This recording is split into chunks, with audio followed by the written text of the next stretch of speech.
Donc, bonjour à tous. Moi, je vais vous présenter la réponse transcriptomique d'une bactérie phytopathogène à une augmentation du surenroulement par un antibiotique qui n'est pas commercialisé, c'est la séconéolytine. Ces travaux, je les ai faits au sein du laboratoire de microbiologie, adaptation et pathogénie, en lien avec l'Institut de chimie et biochimie moléculaire et supramoléculaire. Tout d'abord, pour revenir sur le surenroulement, le surenroulement, c'est une déformation de la double hélice de l'ADN qui est due à des stress torsionnels. Donc, si on regarde par exemple ici, on a un plasmide qui est totalement relâché. Et si on regarde les images vers la droite, on voit que c'est de plus en plus compact, de plus en plus surenroulé. Et ce surenroulement, il joue un rôle essentiel dans l'organisation de la chromatine bactérienne et dans l'organisation du chromosome des bactéries. Puisque si on voit ici, dans la cellule, on voit que l'ADN est très compact, très dense, à tel point que si on lise la cellule et qu'on laisse l'ADN se relâcher, on a l'impression que la taille que prend l'ADN est bien supérieure à la taille de la cellule. Donc c'est là qu'on voit vraiment à quel point le surenroulement est nécessaire. Donc le surenroulement, il peut prendre deux formes, donc la forme de torsion ou de vrillage, et il va avoir un effet sur l'expression des gènes. Donc, il a été déjà montré que le surenroulement va vraiment avoir un impact global sur l'expression des gènes. C'est pour ça qu'il est vraiment très intéressant, puisque jusqu'à présent, les modèles de régulation de la transcription qu'on connaît sont plutôt des régulateurs locaux. Donc, pour faire ces études des modifications du surenroulement, ce qui a été fait souvent, c'est d'utiliser la novobiosine, puisque la novobiosine est un inhibiteur de l'ADN gyrase. Or, habituellement, l'ADN gyrase va ajouter des tours dans l'ADN. Donc, en l'inhibant, on obtient un ADN qui est plus relâché. Donc, nous, ce qui va nous intéresser, c'est d'utiliser un nouvel antibiotique, qui est la séconéolytine, et qui va avoir l'effet inverse sur le surenroulement, puisqu'il va inhiber la topoisomérase 1 et nous permettre ainsi d'obtenir un ADN qui sera plus surenroulé. Donc, on va donc regarder en détail comment la séconéolytine impacte la transcription. Et on va aussi réétudier une notion qui est la notion de gène sensible au surenroulement, qui avait été définie lors des expériences qui relâchaient l'ADN, donc par exemple avec la novobiosine, où les gènes qui étaient impactés par ce relâchement de l'ADN avaient été catégorisés comme gènes sensibles au surenroulement. Donc nous, on veut voir si les gènes qui sont sensibles à une augmentation du surenroulement par la séconéolytine sont également parmi ces gènes nommés sensibles au surenroulement. Donc, la séconéolytine, c'est un antibiotique qui n'est pas commercialisé, qui a été synthétisé à partir de boldine et qui n'a jamais été encore vraiment étudié sur des bactéries gram-négatives. Donc, comme je vous le disais, elle inhibe la topoisomérase 1, ce qui permet d'augmenter le surenroulement de l'ADN.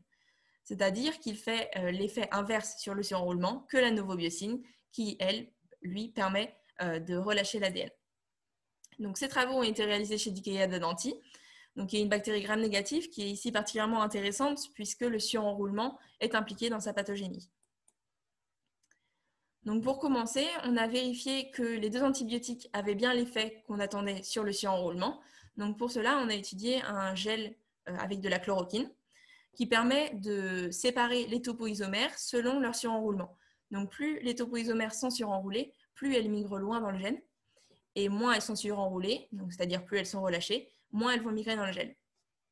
Donc, c'est ce qu'on observe bien ici avec les bandes suite au traitement à la séconéolytine, où on voit qu'elles ont plus migré que les bandes contrôle, ce qui veut dire que le surenroulement a bien été augmenté. À l'inverse, les bandes suite au traitement à la novobiosine ont moins migré, car l'ADN a bien été relâché. Donc, ces trois bandes correspondent à la phase exponentielle. Mais on a également fait l'étude un peu plus tard dans la croissance de la bactérie, juste avant le début de la phase stationnaire, donc c'est ce qu'on a appelé la phase de transition. Donc, on voit le même effet avec une augmentation du surenroulement suite au traitement par la séconéolytine et un relâchement suite au traitement par la novobiosine. La seule chose à remarquer peut-être, c'est que le traitement à la séconéolytine semble avoir eu un peu moins d'effet sur le surenroulement ici, puisque les bandes ont un peu moins migré qu'en phase exponentielle.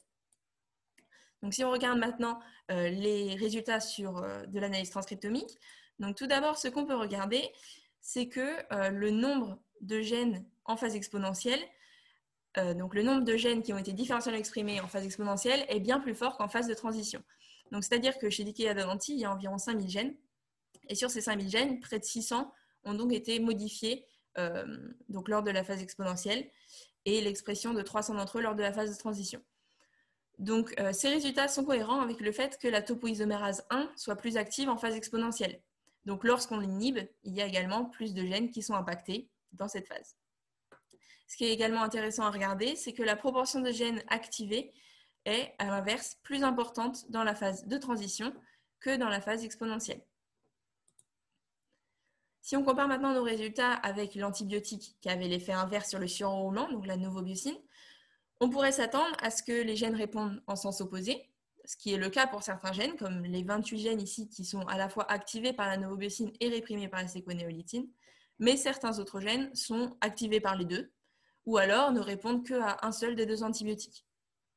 Donc tous ces résultats nous ont montré que la réponse transcriptomique au surenroulement de l'ADN dépendait vraiment des conditions et du sens de variation de ce surenroulement. C'est également ce qu'on a observé en regardant à la vue du chromosome entier. Donc sur ces cercles, on peut voir en rouge les zones qui contiennent une forte proportion de gènes activés, en bleu les zones qui contiennent une forte proportion de gènes réprimés, et les plus petits cercles correspondent aux phases exponentielles, les grands cercles aux phases de transition. Donc si on regarde tout d'abord les cercles correspondant à la novobiocine, on voit que les deux cercles sont assez similaires, les profils sont assez similaires, mais que par contre ils sont très différents des profils obtenus avec la séquonéolytine. D'ailleurs, les deux cercles de la séquonéolytine eux-mêmes sont vraiment différents. Donc tout cela nous montre que la distribution des gènes affectés par l'augmentation ou la diminution du surenroulement vont vraiment dépendre des conditions et donc encore une fois du sens de variation de ce surenroulement. Si on regarde maintenant à l'échelle des fonctions, donc ici le but n'est pas de regarder en détail la figure qui est assez complexe, mais plutôt de voir donc, que diverses fonctions comportent soit une grande proportion de gènes réprimés, soit une grande proportion de gènes activés. Et que ces fonctions peuvent être catégorisées donc avec ces catégories ici, qui sont des catégories vraiment très éloignées les unes des autres. Donc ça nous permet de voir qu'en fait la séquonéolytine a vraiment un impact global sur l'expression des gènes. Elle ne cible pas ou très peu de fonctions en particulier.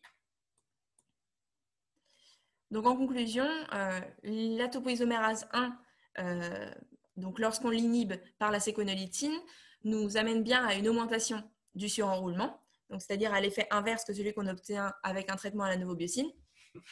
On a vu ici que les changements conformationnels du chromosome induisaient une réponse transcriptomique globale.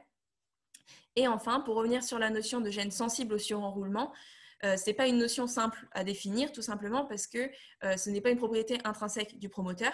Donc la réponse des gènes à ces variations de surenroulement va dépendre de la direction de ces variations et également donc, des conditions comme par exemple de l'état physiologique de la cellule, si elle est en phase exponentielle ou en phase de transition.